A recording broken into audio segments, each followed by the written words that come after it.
দলবদ্ধভাবে সবাই মিলে একসাথে কবর জিয়ারত করা জায়েজ আছে কিনা? এটা আমাদের এই অঞ্চলে একটু বেশি। কবর জিয়ারত এটা ব্যক্তিগত আমল, এটা দলবদ্ধভাবে করতে হবে এমন কোন ফরম্যাট হাদিসে নির্দেশ দেওয়া হয় নাই।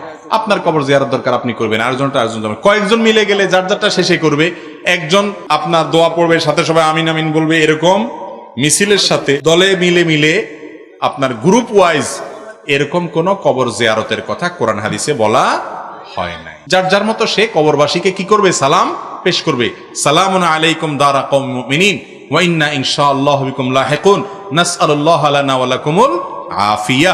হে কবরবাসীরা, তোমাদের জন্য শান্তি কামনা করি, তোমরা আগে চলে গেছো, আমরা তোমাদের পিছে এই জায়গায় আসতেছি, তোমাদের জন্য আল্লাহর কাছে শান্তি এবং আফিয়ত কামনা করি। এই দোয়া করবেন তাদের জন্য, এটা সুন্নাত। বাস, কবর জিয়ারত হয়ে গেল। এটার জন্য দল বেঁধে যাওয়া কোনো আবশ্যক না। দল বেঁধে যাওয়াটাকে যদি সিস্টেম বানিয়ে নেওয়া হয়, সেটা বেদাত পর্যন্ত চলে যেতে পারে। কথা কি বুঝাতে পারছি?